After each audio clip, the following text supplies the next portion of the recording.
कर जितनी खाई मैंने अपने जीवन में।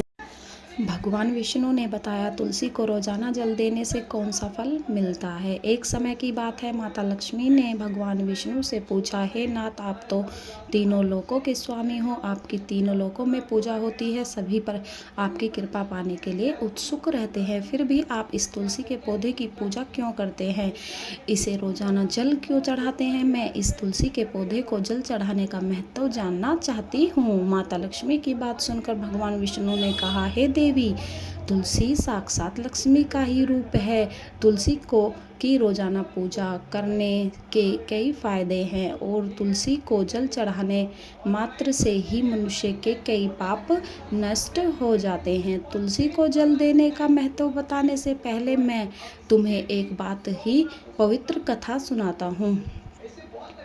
इस कथा के माध्यम से तुम्हें तुम्हारे इन प्रश्नों के उत्तर मिल जाएंगे, इसलिए हे देवी, आप इस कथा को बड़े ही ध्यान से सुनना। भगवान विष्णु ने कहा, हे देवी, जो भी मनुष्य सिर्फ इस कथा को ध्यान से लगाकर पूरी सुन लेता है, उसे 100 वर्षों तक तुलसी को जल देने का फल प्राप्त होता है। माता लक्ष्मी ने कहा, स्वामी, मैं इस कथा को बड़े ही ध्यान से सुनूंगी, आप मुझे वह पवित्र कथा सुनाना प्रारंभ कीजिए। भगवान विष्णु ने कहा, देवी, बहुत समय पहले की बात है, किसी नगर में एक ब्राह्मण रहता था। उसका जन्म तो ब्राह्मण कुल में हुआ था, लेकिन उसके कर्म नित्य परिवर्तित के थे। वह ब्राह्मण हमेशा ही झूठ बोलता और गलत तरीके से पैसा कमाता था। उसका मन हमेशा बुरे कर्मों में ही लगा रहता था। वह सदैव ही जुआ, वेश्यावृत्ति और चोरी में ही लगा रहता था। उसने अपने जीवन में कभी भी पुण्य के काम नहीं किए और शास्त्रों का अध्ययन नहीं किया। ब्राह्मण होते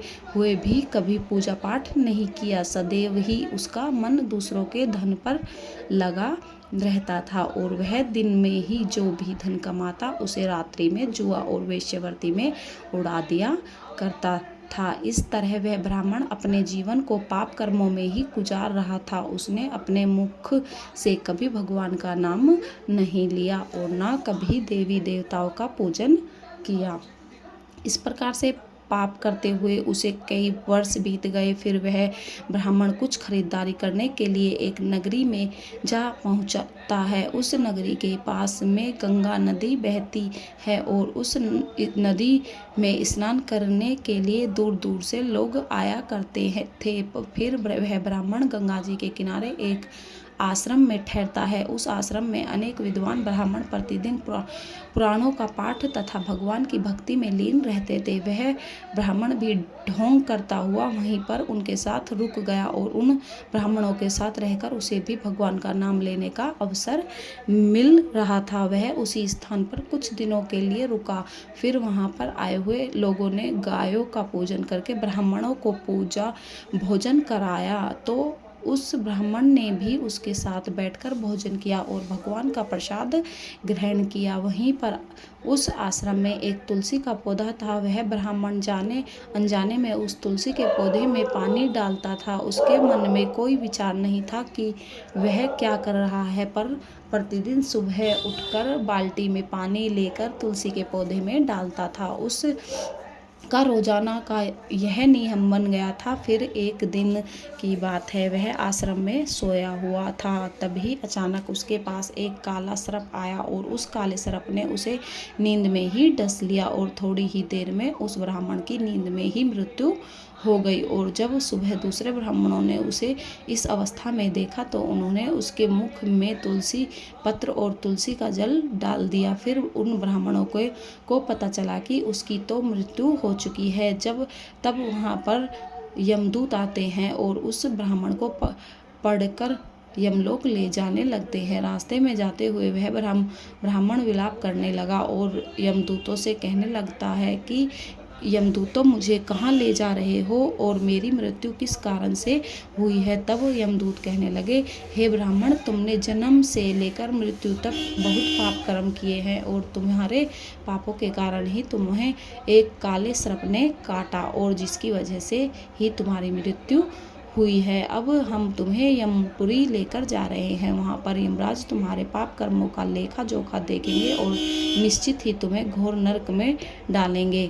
फिर से वो ब्राह्मण फूट फूट कर रोने लगा और उन यमदूतों से माफ़ी मांगने लगा, किंतु यमदूतों को उस पर जरा सी भी दया नहीं आई और वे उसे मारते हुए यमलोक लेकर गए। यमदूत उस ब्राह्मण को लेकर यमराज के सामने उपस्थित हुए तो यमराज के पास बैठे हुए चित्रगुप्त ने उस ब्राह्मण के कर्मों का लेखा जोखा निकाला और यमराज से कहने लगे, हे धर्मराज, इस ब्राह्मण ने तो अपने जीवन में भर पाप ही पाप किए हैं। इसके जीवन में कभी पुण्य का काम नहीं किया। यह तो घोर पापी है, इसे तो हमेशा के लिए नरक में डाल दिया जाए। फिर यमराज कहते हैं, यमदूतों, जीवन भर पाप करने वाले इस ब्राह्मण को उठाकर ले जाओ और इसे नरक में डाल दो। यमराज का आदेश मिलते ही वे यमदूत उस ब्राह्मण को लेकर नरक की तरफ चल दिए और ब्राह्मण को पीटते हुए नरक में ले गए। वहां ले जाकर उसे खोलते हुए तेल की कढ़ाई में डाल दिया, परंतु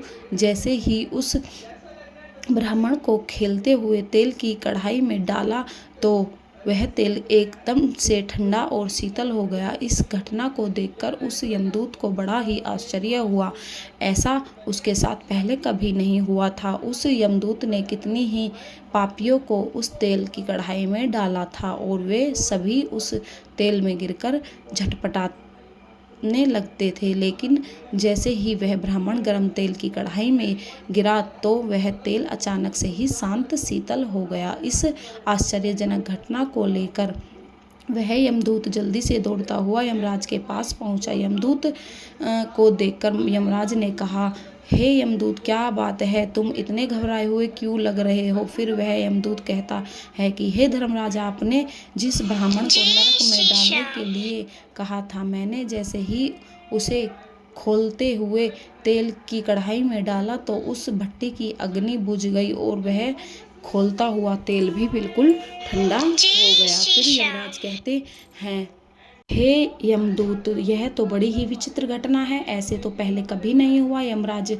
विचार कर ही रहे थे कि तभी वहाँ पर नारद मुनि प्रकट होते हैं। नारद मुनि को देखकर यमराज अत्यंत प्रसन्न होते हैं और उन्हें प्रणाम करते हैं। यमराज नारद मुनि का स्वागत करते हैं। फिर यमराज नारद मुनि से कहते हैं, मुनिवर, आप उचित समय पर आए हैं। हमने आज और अभी एक अत्यंत पापी ब्राह्मण को नरक में गिराया है, किंतु उसके गिरते ही नरक की अग्नि ठंडी पड़ गई है और खोलता हुआ तेल भी शीतल हो गया है। तब नारद मुनि ने यमराज से कहा, हे धर्मराज, आपने जिस ब्राह्मण को नरक में डाला है वह नरक में डालने योग्य नहीं है, क्योंकि उस ब्राह्मण के द्वार अनजाने में ही ऐसा कर्म हुआ है जो नरक का नाश करने वाला है।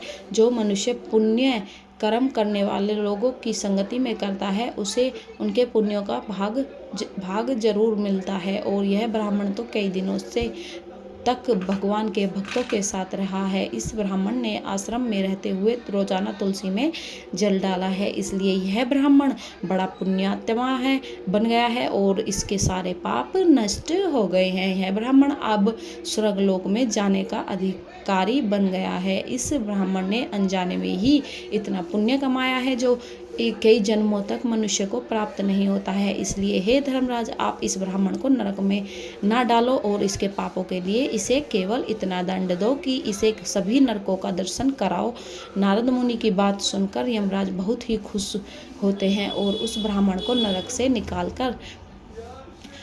कर लाते हैं और अपने यमदूतों से कहते हैं, यमदूतों, इस ब्राह्मण को ले जाओ और संपूर्ण नरकों का दर्शन कराओ। फिर यमदूत उस ब्राह्मण को ले जाते हैं और संपूर्ण नरकों का दर्शन कराते हैं। भगवान विष्णु ने कहा, देवी, इस प्रकार से यमदूत उस ब्राह्मण को संपूर्ण नरकों का दर्शन कराते हैं और उसे यक्ष लोक में ले जाते हैं और फिर वह ब्राह्मण एक यक्ष बन जाता है। भगवान विष्णु कहते हैं कि देवी, वनस्पति नाम तुलसी मास नाम कार्तिक तिथि नाम एकादशी, भगवान कहते हैं कि देवी, वनस्पतियों में मुझे तुलसी प्रिय है, मास में कार्तिक मास और तिथि में एकादशी प्रिय है। इसलिए जो मनुष्य रोजाना तुलसी की पूजा पाठ करता है और तुलसी को जल देता है वो मनुष्य मुझे सबसे अधिक प्रिय है। उस मनुष्य की कभी भी दुर्गति नहीं होती है और वह मनुष्य कभी नरक में नहीं गिरता है। जिन घरों में तुलसी का पौधा सदैव ही हरा भरा रहता है, उस घर में सुख शांति और समृद्धि बनी रहती है। भगवान विष्णु कहते हैं, देवी मेरी पूजा में और मुझे चढ़ाए जाने वाले भोग में तुलसी के पत्र अवश्य होने चाहिए, क्योंकि तुलसी पत्र के बिना मैं किसी भी प्रकार का भोग स्वीकार नहीं करता हूँ। इसलिए प्रत्येक घर में तुलसी का पौधा अवश्य होना चाहिए। अगर आपके घर में तुलसी का पौधा है तो सुख शांति और समृद्धि के लिए तुलसी को चुनरी अवश्य चढ़ानी चाहिए। और हमेशा ध्यान रखें कि तुलसी का पौधा चुनरी के बिना अधूरा होता है। तुलसी केवल एक पौधा ही नहीं बल्कि एक देवी है, वह मेरी अर्थात विष्णु की पत्नी है। इसलिए तुलसी को चुनरी अवश्य ही चढ़ानी चाहिए, क्योंकि इससे पति पत्नी में प्रेम और विश्वास बढ़ता है। पति पत्नी का दाम्पत्य जीवन खुशहाल बना रहता है।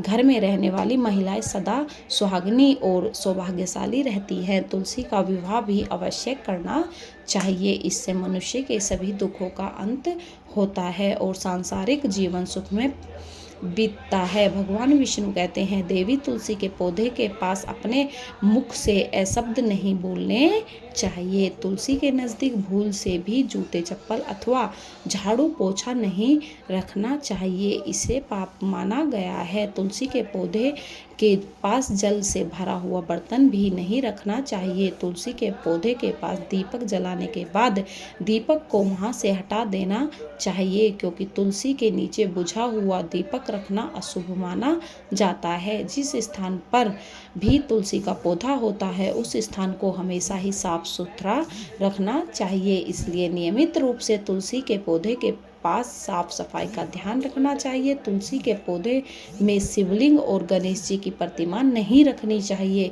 साथ ही तुलसी के गमले में अन्य किसी भी प्रकार का पौधा भी लगाना अशुभ होता है। तुलसी के पौधे के पास कपड़े भी नहीं सुखाने चाहिए, अन्यथा कपड़ों का गंदा पानी तुलसी के पौधे पर गिर सकता है। और हमेशा ध्यान रखना चाहिए कि तुलसी के पत्र को नाखून से नहीं तोड़ना चाहिए, इससे तुलसी का अपमान होता है। यदि तुलसी के पत्ते सूखकर गिर जाते हैं तो उन्हें कचरे में नहीं फेंकना चाहिए, क्योंकि वे पत्ते पैरों के नीचे आते हैं, जो अच्छा नहीं होता है। उन पत्तों को आप तुलसी की मिट्टी में ही दबा दें।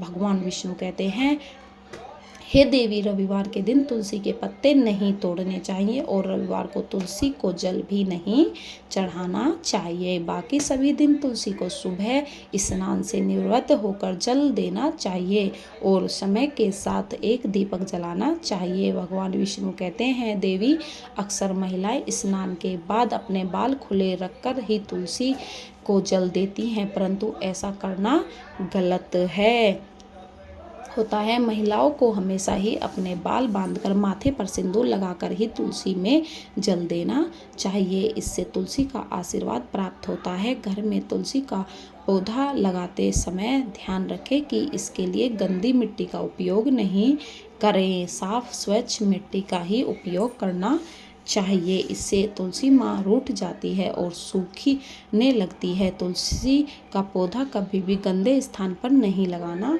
चाहिए, जैसे नाली अथवा बाथरूम के पास तुलसी के गमले को कभी नहीं रखना चाहिए, अन्यथा गंदा पानी तुलसी के पौधे में गिर सकता है, जो बहुत ही अशुभ माना जाता है। घर में तुलसी का पौधा कभी भी सूखना नहीं चाहिए। शास्त्रों में ऐसी मान्यता है कि तुलसी का पौधा सूखना अकाल मृत्यु की सूचना देता है। घर में तुलसी का पौधा सूख जाए तो घर की सुख समृद्धि खत्म हो जाती है। सूखी हुई तुलसी में माँ लक्ष्मी का वास नहीं होता है। भगवान विष्णु कहते हैं, शास्त्रों के अनुसार मानसिक धर्म के तुलसी के पौधे में पानी नहीं डालना चाहिए और तुलसी को स्पर्श भी करना नहीं चाहिए। तुलसी को बिना स्नान के जल नहीं देना चाहिए। पैरों में चप्पल आदि पहनकर भी तुलसी को जल नहीं देना चाहिए। तुलसी को जल देते समय ध्यान रखें कि वह जल आपके पैरों पर ना पड़े, इससे तुलसी का अपमान होता है। भगवान विष्णु कहते हैं, नित्य तुलसी के दर्शन से मनुष्य को स्वर्ग की प्राप्ति होती है और तुलसी पत्र के सेवन से उसके सभी पाप नष्ट हो जाते हैं। तुलसी का पौधा हमेशा घर के सामने लगाना चाहिए। इससे पूर्व अथवा उत्तर दिशा में लगाना सबसे अधिक शुभ होता है। तुलसी के पास मरुस्थलीय पौधे रखना बहुत ही अशुभ माना जाता है। ऐसे पौधे से नकारात्मक ऊर्जा निकलती है। शास्त्रों में कहा गया है कि जिन पौधों से हरी भरी कलियों की उत्पत्ति ना हो, उसके स्थान पर कांटे निकलते हों, तो उस ऐसे पौधे को तुलसी के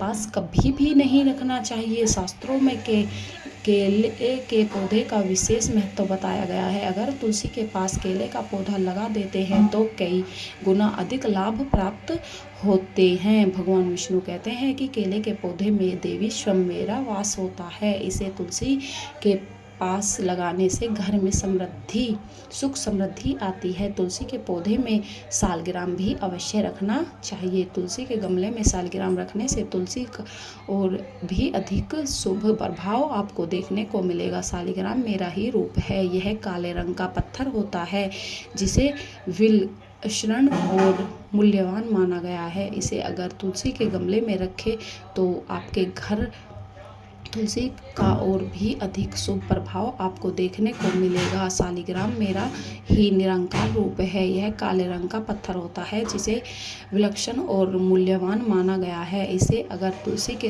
गमले में रखेंगे तो आपके घर से संपूर्ण नकारात्मक ऊर्जा नष्ट हो जाएगी। घर में केवल एक ही सालिग्राम की पूजा करनी चाहिए। भगवान विष्णु कहते हैं, देवी मेरी मूर्ति से कई गुना ज़्यादा उत्तम होता है। सालिग्राम की पूजा करना, सालिग्राम को चंदन लगाकर उस पर एक तुलसी पत्र रखना चाहिए। प्रतिदिन सालिग्राम को पंचामृत से स्नान कराना चाहिए। ऐसा करने से मनुष्य के सभी जन्मों के पाप नष्ट हो जाते हैं। सालिग्राम नकारात्मक और सात्विकता का प्रतीक होता है। इस प्रकार भगवान विष्णु ने माता लक्ष्मी को तुलसी के पौधे को जल देने का महत्व बताया है और घर में तुलसी का पौधा लगाने के सभी नियम बताए हैं। जय श्री कृष्णा।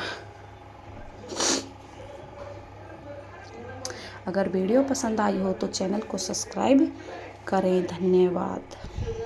राधे राधे जी। धन्यवाद watching for video. Radhe Radhe ji. जय लड्डू गोपाल की।